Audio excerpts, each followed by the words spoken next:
Hey, this is Sir Charles Carey. I want you to join me on Tuesdays at 7 p.m. for the TRU-MU podcast, True Music. That's where we talk about all things. I'm a musician, singer-songwriter, producer, engineer. All things creative. Me and my co-host, Carl T. Smith, the smooth one, will be glad to hear you, glad to talk to you, answer your questions, and talk all things music. The TRU-MU podcast, Tuesdays at 7 p.m. Eastern Standard. Be part of the energy. I can see that thing that makes men stop, stand still, all in denial, suffer loss of will. All right. It's that time, folks. Sir Charles Carey and the smooth one himself, Carl T. Smith. Yes, indeed. What is up? What is up? It's all good, man. It's another opportunity for us to provide insight and information from the innovative and the creative perspective. And, I just enjoy being able to, man, because I can remember there was a time when I was so intimidated by, being online and not being sure of what to say or how to say, this or that. And it's a whole new world. Yeah, shout out to Disney. Yeah, there you go. So look, man, I know you're in the process of working on a new project. Now, this was thinking, how is your project coming along? Pretty good. When I get a chance to work on it, it's just so many different projects that has come up and things to work on. But so far good. Okay. I'm doing a little bit of remixing some old stuff, to re-release a couple of versions of that, and then I'm looking to do. And I got some new stuff. I'm tired of hearing that. I'm gonna hit you with the four tops. It's the same old song. It's just a different. Man, we ready to hear something, Carl. Man, stop playing, man. It probably is the same old song, like I said. The pun. No, that's good promotion. Release cracking already. Come on, man. Shoot. Well, you gotta at least get it sounding right. You can't just throw it out there sounding any kind. Well, I guess I can, right? Probably better that way. Man, that's not you. I can't see you doing that. That's not your style. But maybe that's my problem. Maybe I should just throw it. Well, I mean, it's interesting though, right? Comeback Lover was just a sketch when the guy went in and mixed it, without my permission. He went in and mixed it and whatever and released it, and everybody likes the daggone song. Wow. It was never finished, not even quarter of the way finised. So I can imagine. Maybe that's my problem. Yeah, well, I've seen now. I'm thinking maybe it's your problem, but I would like to hear it. How you envisioned it originally, and not really compare, but just try to appreciate both versions for what they are. Compare it. Yeah. Yeah, that might happen. That might be one that I have to redo. See, might. There we go. Might. Come on, man. That's one that I'll redo. All right. Okay. Yes, sir. That's one that I'll redo. All right. You satisfied? Yeah, man. I'm a word man. I listen to what people say and what they don't say, and how. I do too. I do too. I always listen to it. Nah, but we have tonight. Our guest is from the humorous side of life, and though he hasn't arrived yet, I'm looking forward to speaking with him because I'm planning on working with him down the road a bit. He's known as the Duke of Comedy. You ever thought about doing comedy or stand-up or anything like that? I thought that's what I was doing when I hit the stage. All right, but that's what I was doing. You mean I wasn't doing that all this time? Oh, man. I tell you though, but I never did. But you know what? I can really, it takes a lot to get me to laugh, and that's in this era, this generation. To be honest with you, so when I do get a laugh from whether it's Gary Owens, Kevin Hart, you know, one of these current comedians. It's really refreshing to me because back in the day, and I know sound like an old timers, well, whatever. Back in the day, it was really funny with most or with many comedians, the way they wrote their skits or their sketches or their bits. And I can remember just stomach hurting because you know whatever joke they were telling was just so daggone funny. Well, Now, you had a thicker skin. well, yeah, and they can talk Yeah, about anything. Yeah, right. You had a thicker skin. You can. That's what made you laugh so much because I didn't believe he said that. You know what I'm saying? right. Now I don't know if that's thicker skin or just the fact they was freer to let it fly. You know, I guess that. I mean, you'd have the only reason why they're not so free is that the skin is so thin. You yeah. say one little thing and all of a sudden it's a major Political correctness police, right? Political correctness, moral connect, Yeah. gender, everything is I tell you, but I really appreciate the witty and clever comedy. You know, I mean, when you think about George Carlin, you know, I see how Dave Chappelle has supersized the storytelling with wit and just makes it, in my opinion, so worthwhile. You know, worth my time even just to listen to a perspective that I had no idea when I heard the show what his topics were going to be, and he has this intellect, whether it's politics, religion, sexuality, you know, whatever it may be, and it's not only interesting but it's funny. You know, it gives you something to really think about, even within the humor.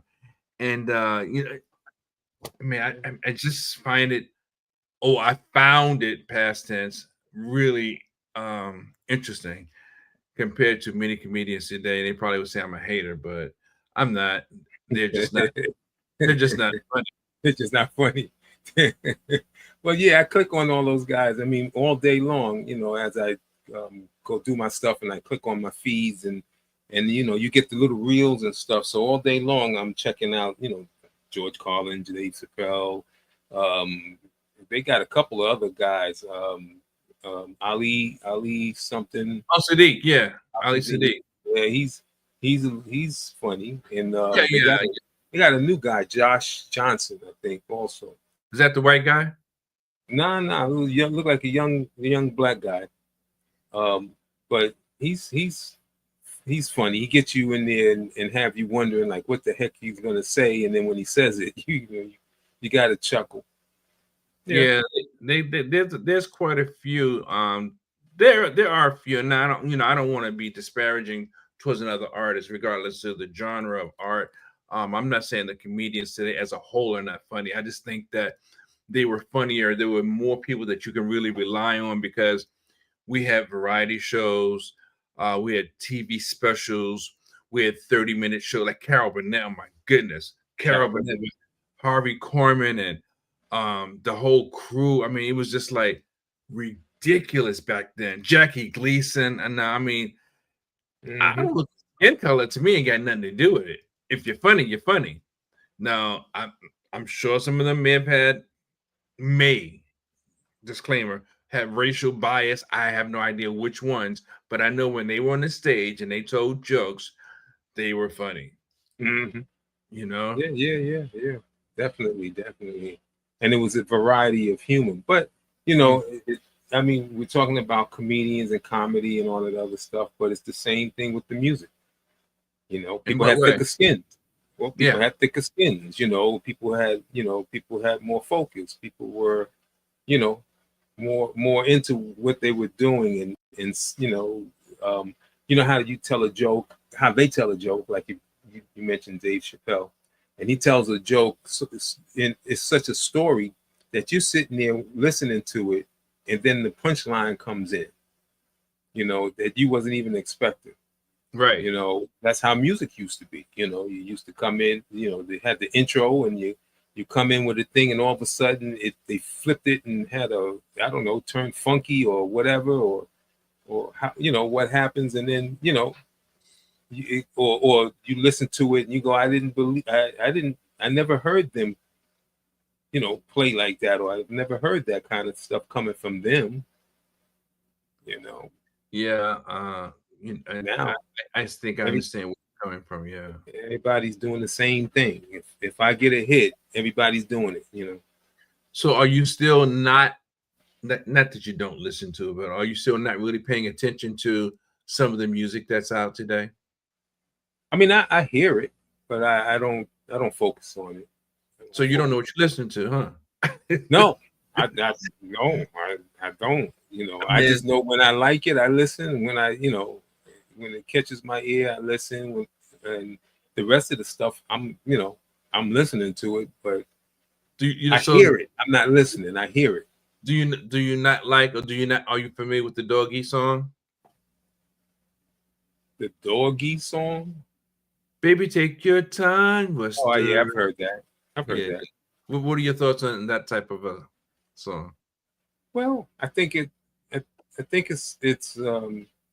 clever novelty song.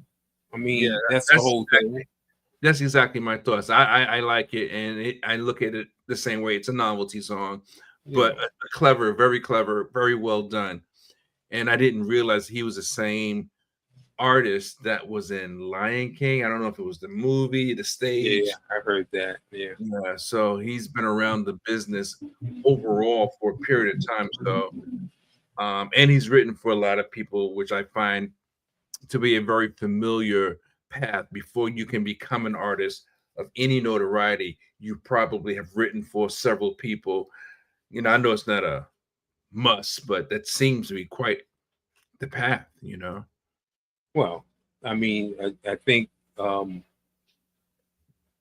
need to get some finances finances in your account and stuff. So, and you find out that it takes a lot of time, for someone to allow you to, and that's the whole point, to allow you to jump into the pool. You know what I'm saying? Whereas I say, I get my own pool. Right. Especially these days. I mean, these days it's all about direct, direct contact, direct to the consumer.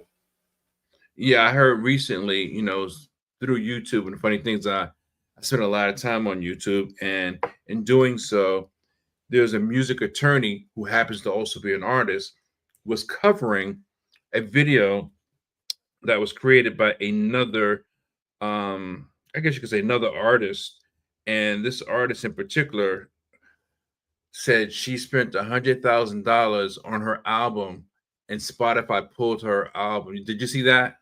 No, but no, I know quite a few of Really?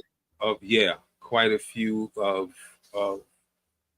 people, in circumstances and why they got pulled.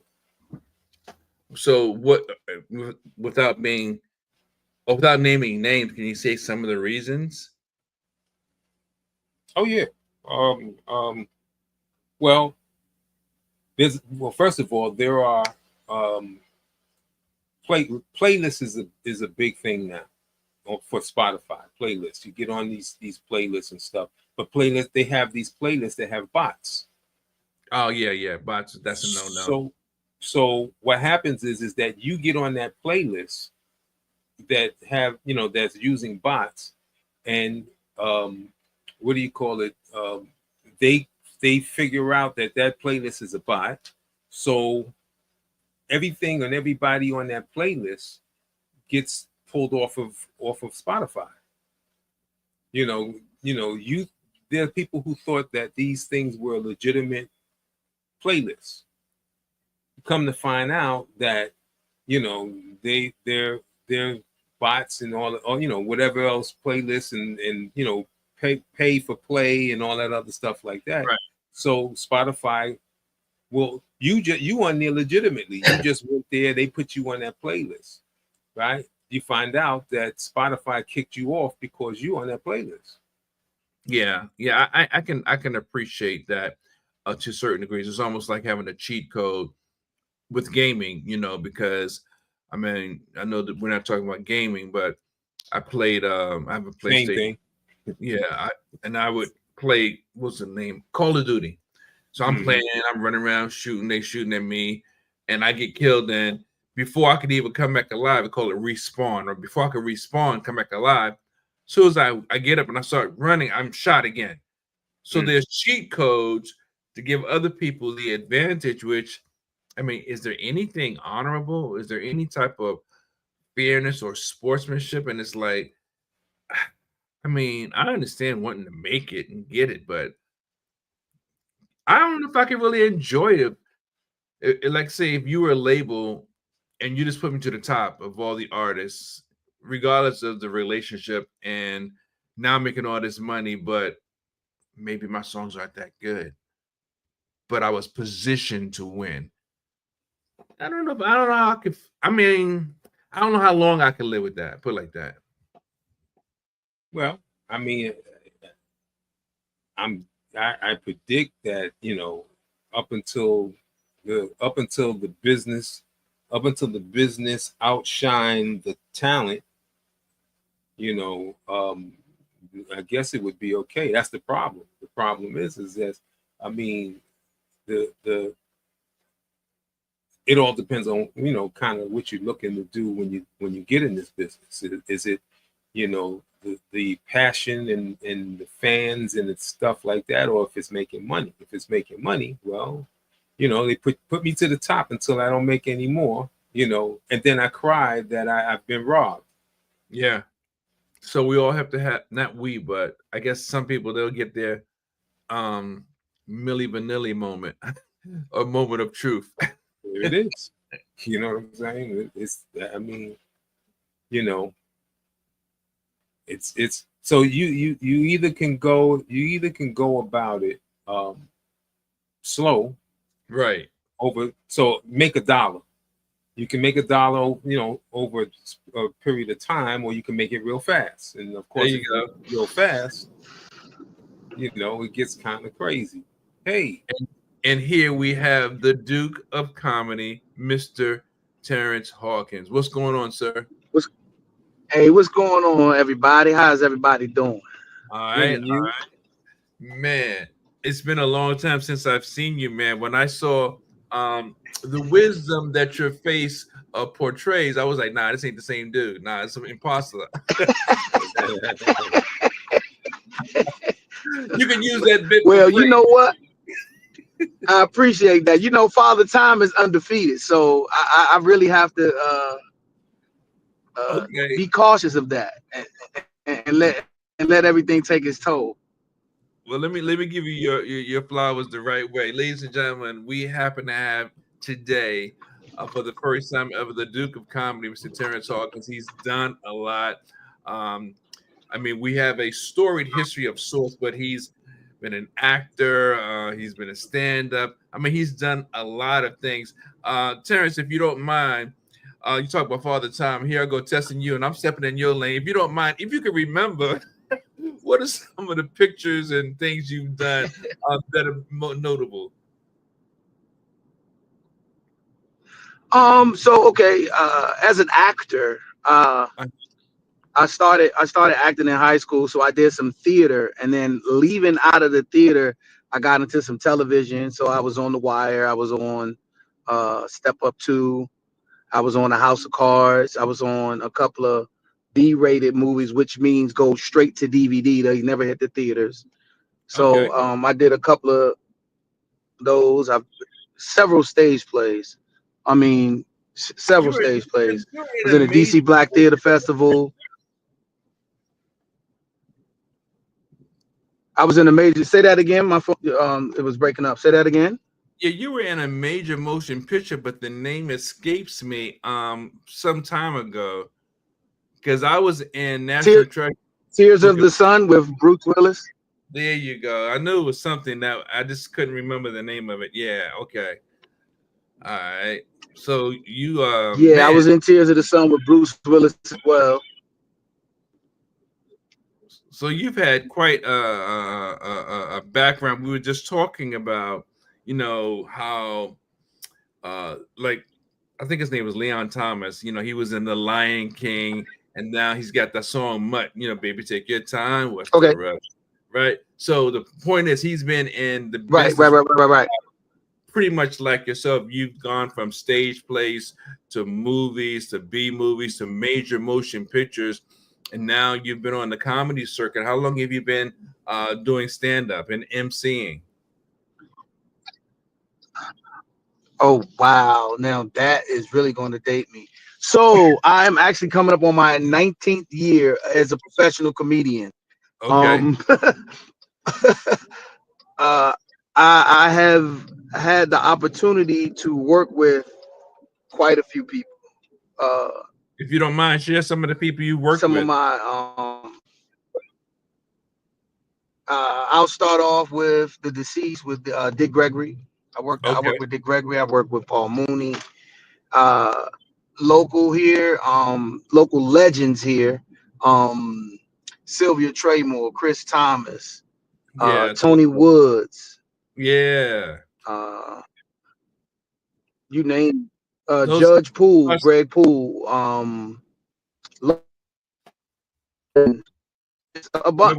you work with Red? Most of all comedians I pretty much work with. Red Grant, I have some work with Red Grant. Red Grant and I were on a couple of shows together, and it's funny because his wife and I grew up together. Nice. So I do know Red. I have worked with Red and done some things, but yeah. So you are I'm actually I developed something called the couples comedy. What was that? No, I was gonna say, so you Oh, I are was talking about I developed the couples comedy cafe. Yeah, I developed this thing called the couples comedy cafe for couples. I'm married, and when my son was born, I know my wife and I didn't do daycare. We did the handoff thing. She went to work during the daytime. I went to work at night. So we kind of just handed the baby off to each other. We never really did daycare. So that kind of put me in the realm of wanting to do something for couples because we never really had a chance to go out. So with the opportunity of us not going out and doing stuff together, I developed the couples comedy cafe because I said there's got to be other couples out there that's like us. So do you use one? I was doing it once a month and inviting a bunch of couples out. So do you use your personal life experiences in your routines or in your bits?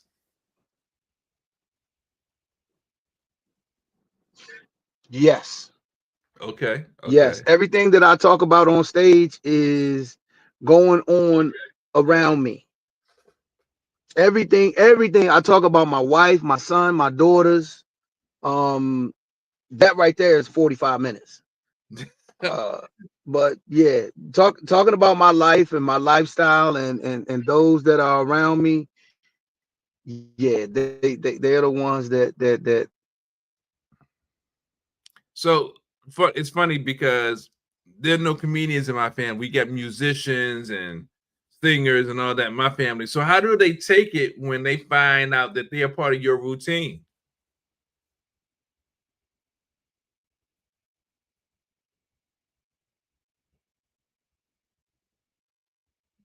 I think we may have a sound. Yeah. You muted yourself.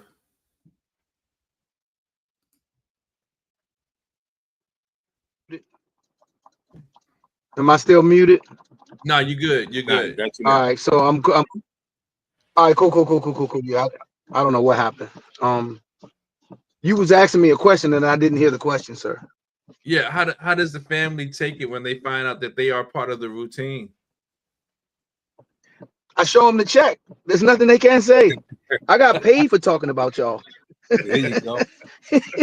you gotta let them know that it's for the greater good. Right. Right. I'm teaching my son early how to take one for the team. There you go. What you got, Carl? So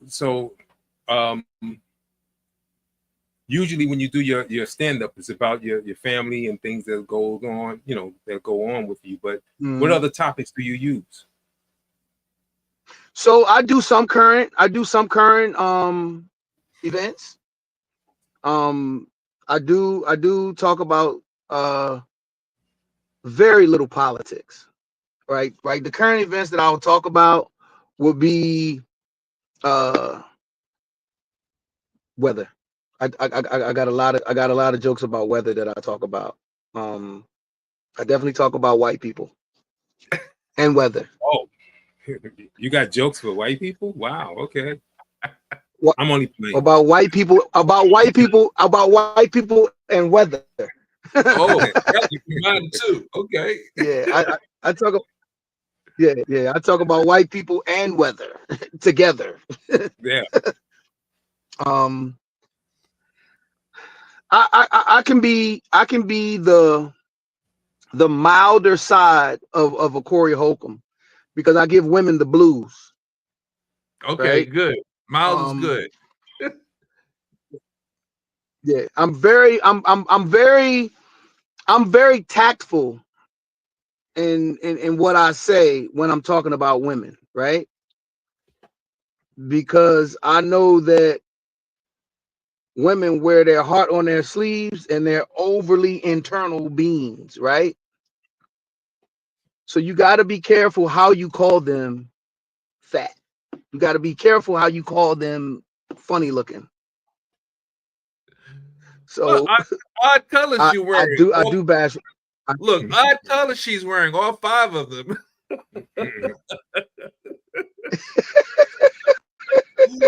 No, absolutely. So it's just just comedy.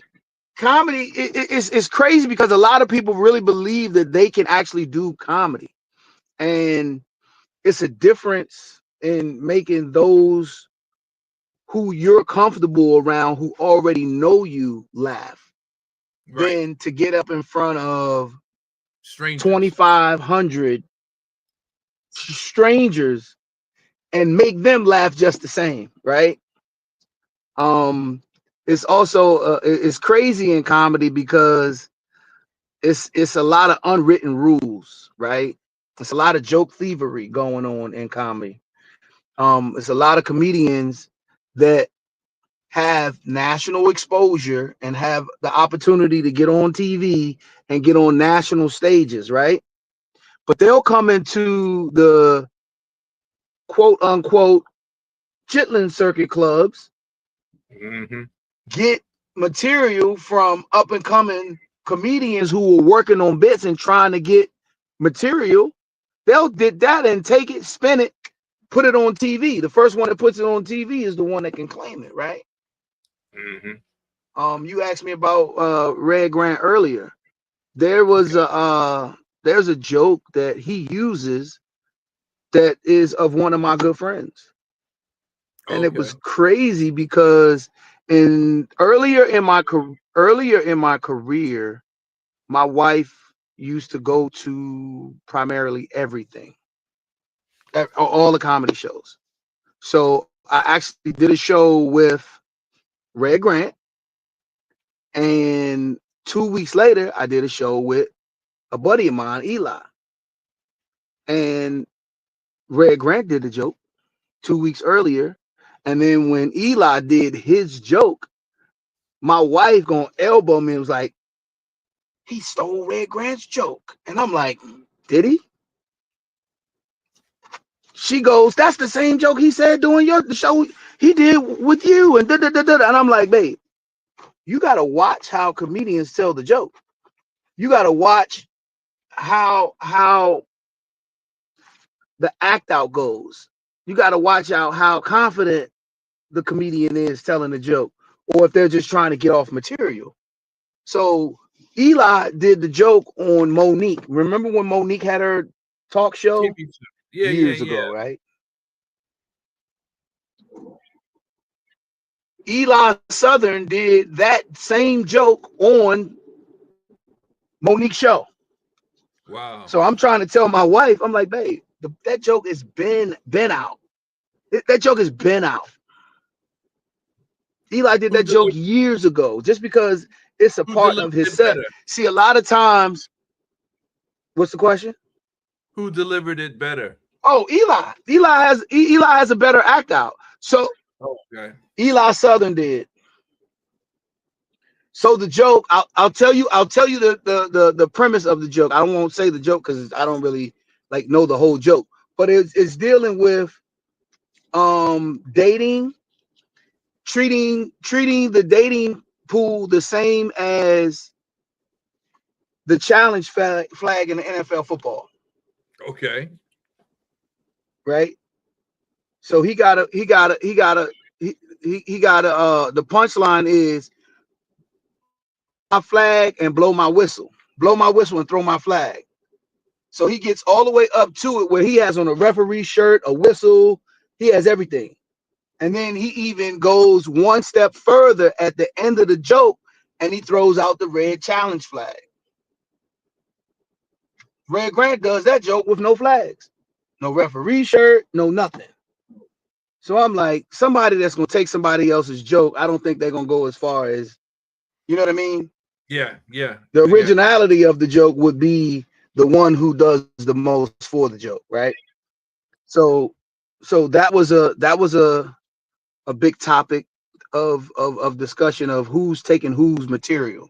That's why I don't put a lot of stuff on what they call YouTube, and I don't do a lot of open mics anymore. right. So what is your Funny is funny. If perspective? you funny and you can write and you're gonna do it, I can dig it. So what's your perspective you've already on gotten over the fact of stage fright, getting on the stage what do you think about on what? comedy today versus I guess back in the day?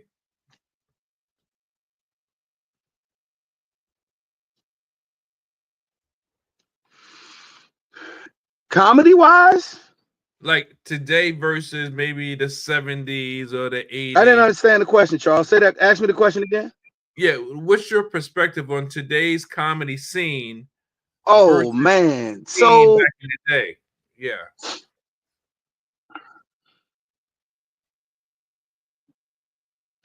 so today has a lot of interference and a lot of gray area due to the fact that the internet is involved in what happens, right?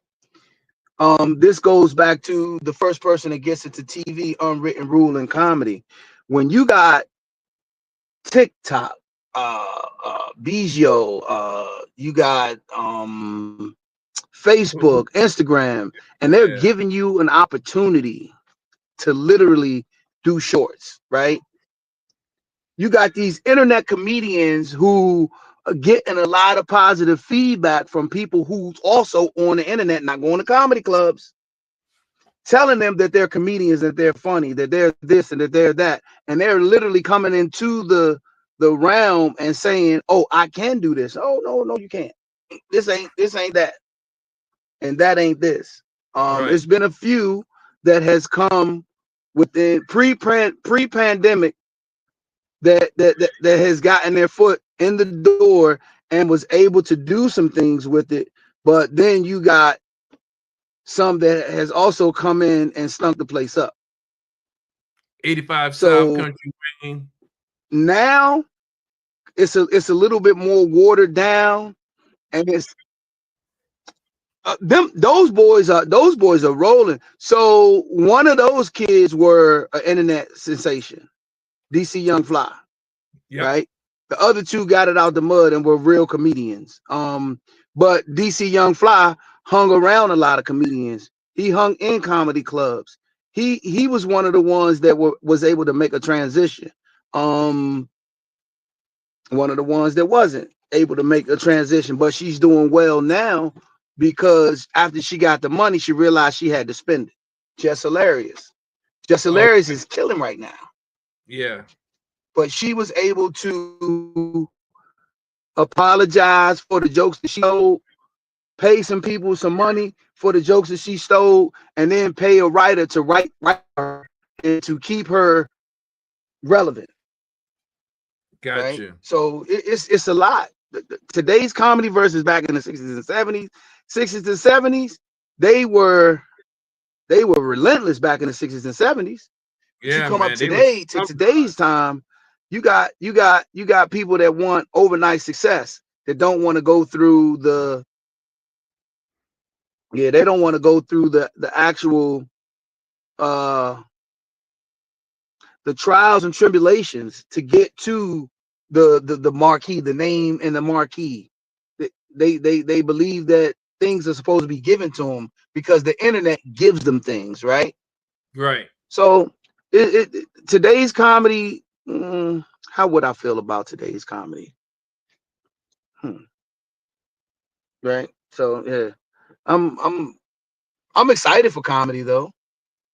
I'm really excited for it because I think it's about to be going to another place where we're going through so much, like socially going on around us, that we're gonna need some real comedy relief coming up here real soon. Oh my God, You know what I yeah. mean? Oh yeah. What you got, Carl? Am I paused? No, I think you're good. I think you're good. What kind of advice would you give to somebody that wants to get into comedy?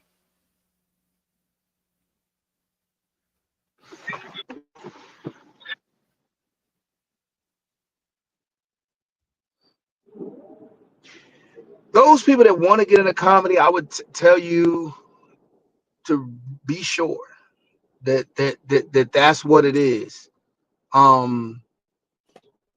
Keep your day job, keep a side hustle.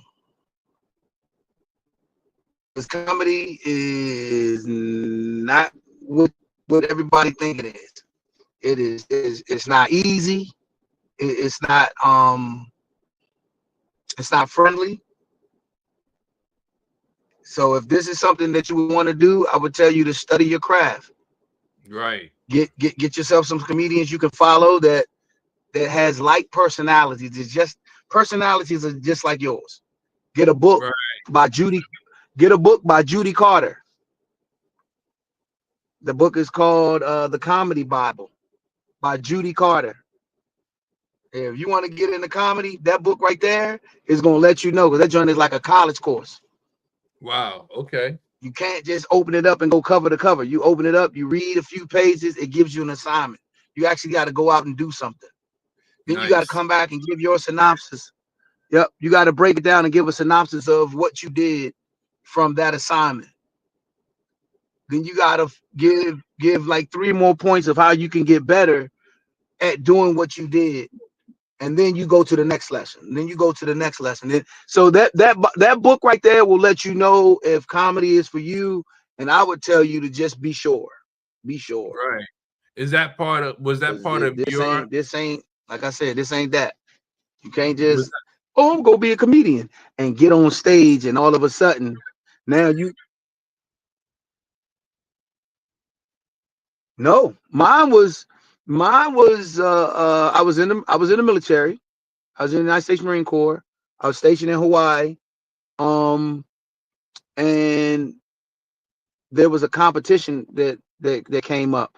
The Air Force was putting on this thing called First Fridays, where they was bringing in comedians from wherever, and they had an island host. So the guy that was hosting was getting ready to rotate, and then they had a competition for his spot. So I had about like 12 of 15 of my friends was like, yo, you always making us laugh, bro. You one of the funniest people we know. You're going to the competition. And I'm like, whatever. No, I'm not. And then one of my friends actually paid for me and signed me up. wow. And then everybody was like, all right, yeah, don't worry about it. We ain't got to do it. We're just going to go. We're going to go to the show to watch the show. And just as I go to the show to watch the show, Right. what do I get? Next up, coming to the stage. He's a Marine. He thinks he's funny. And they called me up on stage. I'm like, what is the what? And I got on stage and that was my first time in front of a whole bunch of people I didn't know saying funny stuff, and it worked out. I won the competition. Me and another guy, we were co-host, Okay. and that was the icebreaker. Do you think that there will be any skits in your future? Because you know skits are a big thing today. Is that something that you're interested in?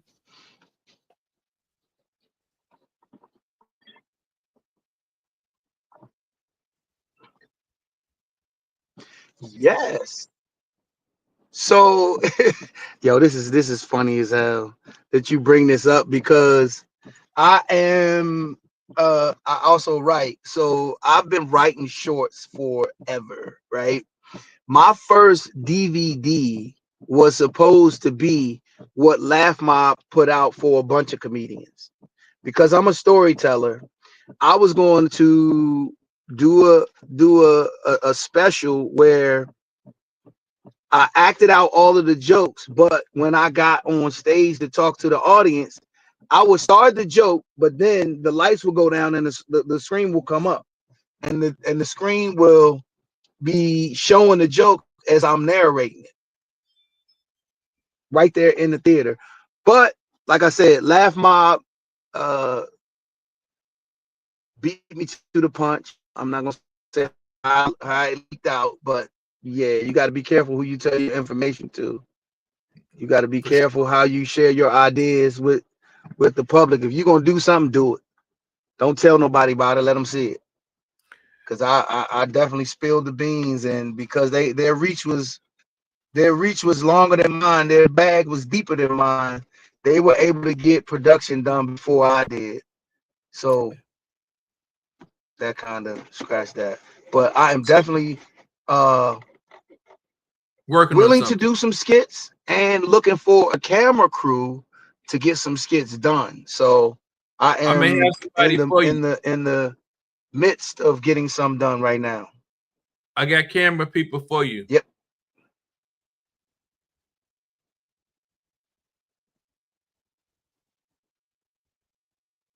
That might work. Let's sit down and talk.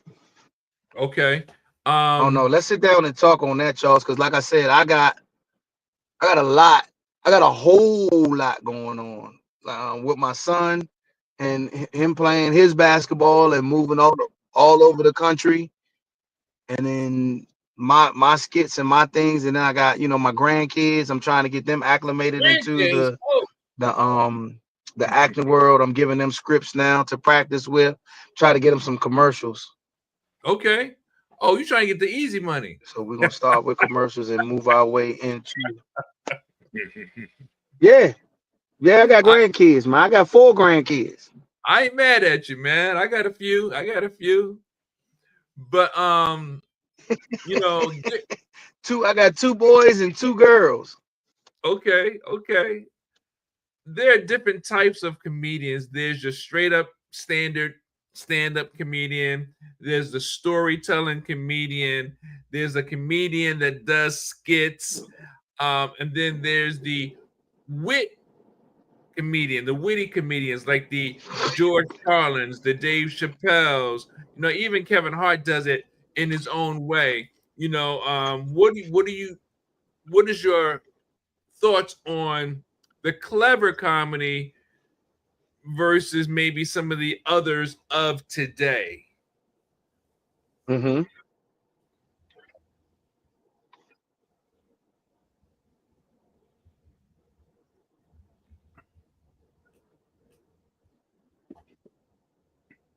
Um, I listen for the brilliance in comedy. I don't. I had a conversation with my who was I talking to? I think it was my cousin. I believe I was talking to, and just let no, it's a friend of mine. I was letting them know that comedians listen to comedy different than fans of comedy. Right? Y'all are listening to it for the actual laughter of it. I'm listening to how clever it was, the setup, the punch. I'm The looking timing. I'm looking to see how clever the premise went with the setup to get to the punchline, right? I'm I'm I'm looking for the brilliance of it. So and I'm a storyteller. So the way that it goes is other storytellers I don't tend to really listen to as much. I listen to the setup punch comedian, setup punch, setup punch, setup punch, because the premise is what it's all about. The premise is what actually sets the joke. So Okay. it only depends on what the night is, because you can set a show up with all set up punch guys, and then it's a fast show. You can set the show up with 3 storytellers, and then it's like, damn, we've been here for a while. Hey, you got 3 comedians on there that all storytellers, and they all want to tell their stories. So it's a trick to it, but you just gotta take your time with it and see what's what. But definitely the brilliance, the cerebral side of comedy is what I'm interested in. Nice. Well, we're looking And all of forward my to, comedy is cerebral. I'm gonna make you think. we're looking forward to working with you in November. I might be And talking about my family, but I'm gonna make you think. You're like, well, damn, I done a lot. Go ahead. no, I'm just saying we're looking forward to working with you in November. And what do you have? Any other shows or events coming up? Yeah, I'm excited. That's your birthday, right? You already know.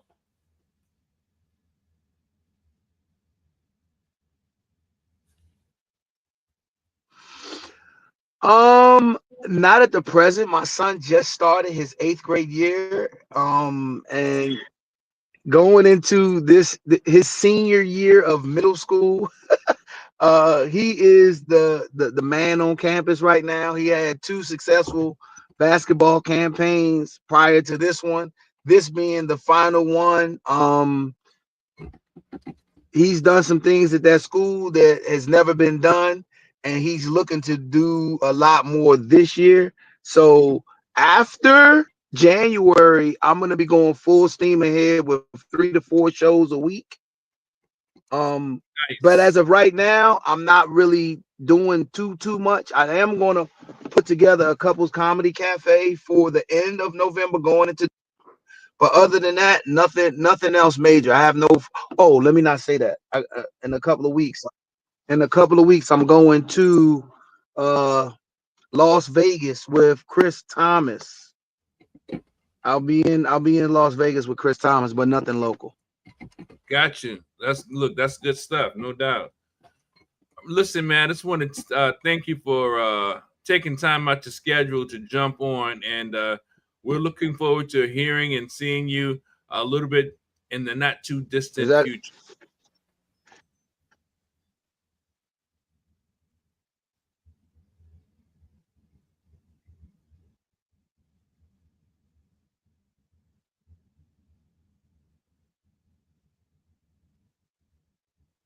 Right on, right on.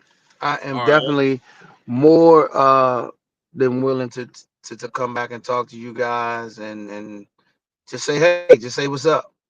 No doubt, no doubt. Just keep me posted. You bet.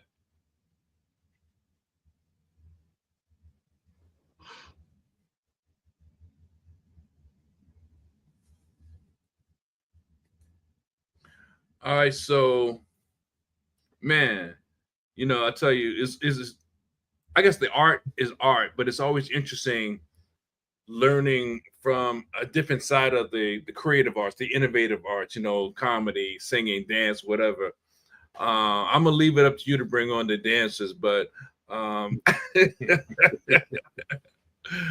yeah, man, but it's just definitely good to hear what other people go through, as it relates to their craft, and I know I won't say I'm scatterbrained, but I think a lot. And I think a lot of people, of course, everybody thinks, but as a creative, even right now, maybe in the back of my mind, I'm thinking about after the show to go listen to some of the music I'm working on. What do I need to do? What's some of the behind the scenes things that I need to do? And, when you hear about someone that's a comedian, someone that's a painter, or that does charcoal, whatever the case may be, it's just interesting, man. I like learning and I find it just fascinating.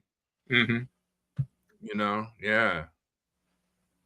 I tell you, man, what I'm really looking forward to also is, we had spoke about the verses. I think there's a platform that will allow us to really be able to share our creative endeavors, whereas the audience can really hear without being cheated. And we have that balance of, quality, sound, good conversation, and do the same thing that many other people have done. And, raise the bar a little bit. Yeah. You don't think it could be done here? I think you can, but I mean, we could do it. Maybe one day we can do a test and check it out because, yeah, man. I mean, because the thing is, the thing is, it really has to be accessible to people, because a lot of people aren't, older people anyway, aren't too tech savvy. Yeah, exactly. And a lot of people are lazy. A lot of people, they don't want to do extra anything. So that's key right there. You got to make everything easy for the consumer. Yeah, absolutely. Absolutely. All right, man. So look, another one down the hatch. And until the next time, we got to do what we do and make it make sense, man. So let's just keep it moving until the next show. And I'm looking forward to hearing about your progress because I got a few tracks that's ready, Carl. I got a few new tracks, man. Okay. Yeah, I've been busy. Good.